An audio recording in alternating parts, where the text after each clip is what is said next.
肉水果，一款只存在于传说中的宫廷料理，凭借形似水果实际却是荤菜的特点，风靡了整个中世纪贵族的朋友圈。而在几年前，菲亚餐厅的主厨 Heston Blumenthal 又把这道几乎失传的美食重新复刻出来，给予了它新的生命。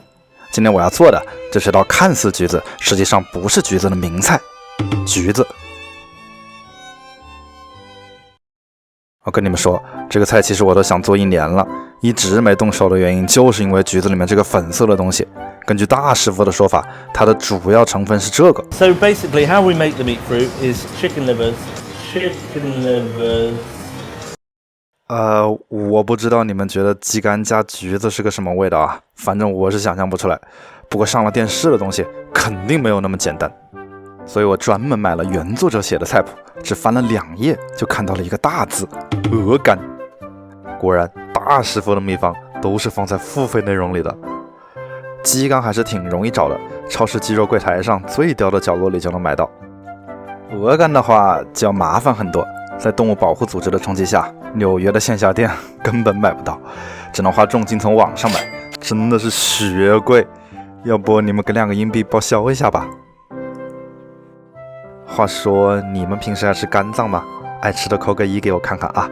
其实我真的不怎么吃，因为闻起来就有一股泥巴的味道。今天之所以敢去碰它，完全就是因为菜谱给了一个看上去就很靠谱的去腥办法。光是酒就用了3种，白兰地、马德拉红酒还有红宝石波特酒。至于每种酒都有啥区别，咱也不太懂，就随便按照方子抓了几瓶，再配上红葱头、大蒜和百里香，和了和了，放进冰箱里冷藏1晚就可以了。按照菜谱上的说法，冷藏过的酒还得边加热边和了，让水分蒸发，再去除百里香，就会得到一锅味道很奇特的糊糊。怎么形容呢？反正我家的猫闻了还挺开心的。姐姐，过来。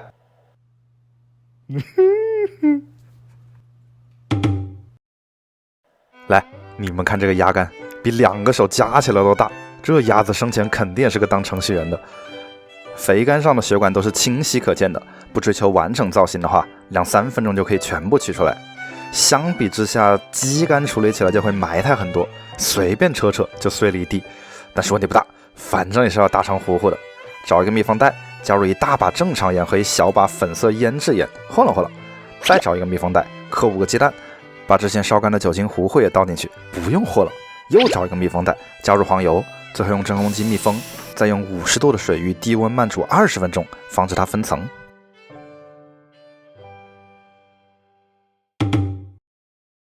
你们有没有吃过东北的一种叫拉骨豆腐的东西？我觉得这个颜色简直跟它一模一样。用锯汁机把肝和蛋打碎以后，加入黄油，放进破壁机，和了和了。其实吧，这个味道真的好香，但是看到这个颜色我就觉得毫无食欲。要不这样吧，烤完以后我先尝一口，如果不好吃的话就不做了。这个视频你们就当没看到啊。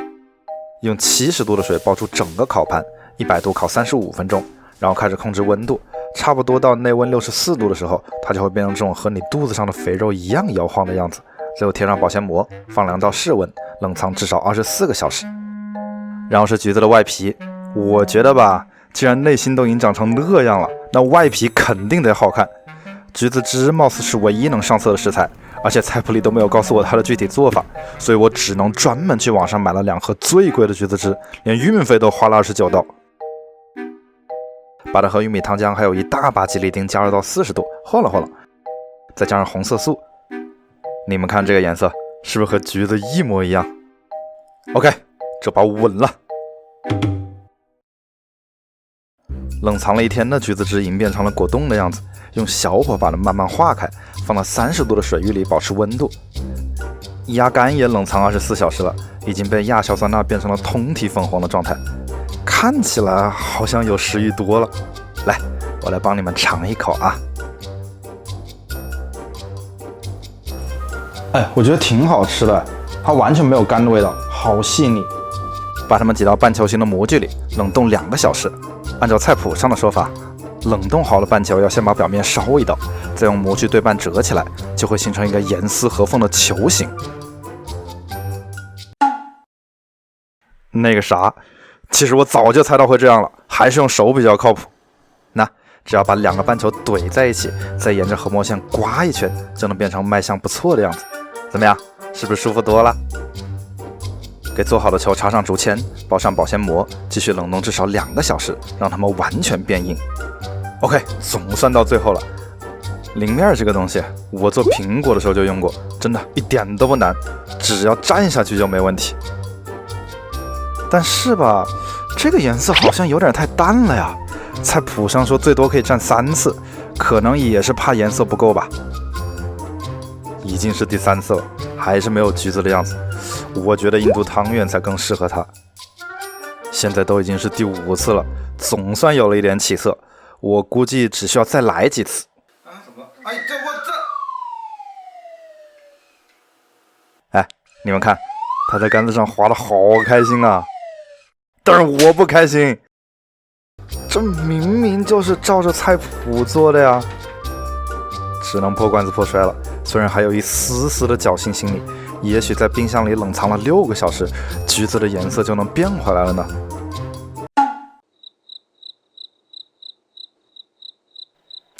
我算是知道它是为什么了。你们看看这个100刀买的橘子汁，颜色稀得跟豆浆一样，我3块钱买的果粒橙都比它强。真的，我告诉你们，以后如果要用这种重要的食材，绝对要自己做。不说了，你们就在此地不要走动，我买几个橘子去。我在上班的时候总结了一下，首先是买来的橘子汁真的太稀，肯定得自己做。1斤橘子汁的话，3斤橘子就可以榨出来。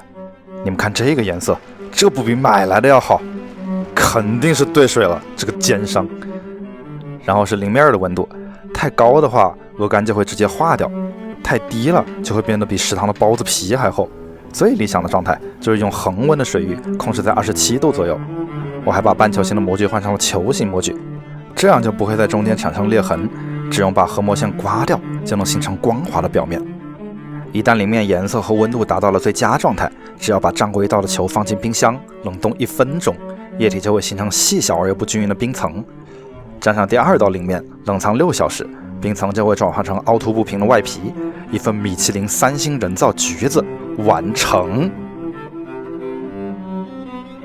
这个视频拍了整整2周，只是为了能够做得更完美，拖更了这么久，实在是不好意思。那么就请你们先吃吧。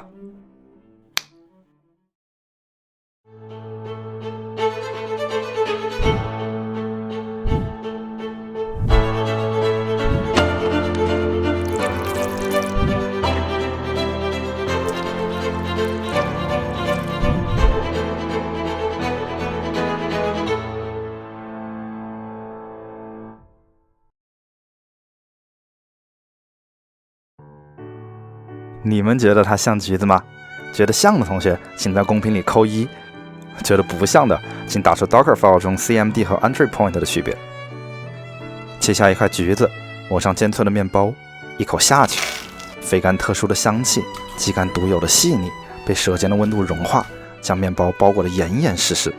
本来我以为或多或少会有肝脏的腥味，但吃下去的时候才发现，其实一点儿都没有。橘子外皮的酸甜还带了清爽解腻的气息，虽然原料价格真的不友善，但能吃到这样的料理，值了。谢谢大家，如果你们喜欢这种既简单又亲民的美食，就给我来个点赞、投币加关注吧。我是大碗拿铁，我们下期再见啦。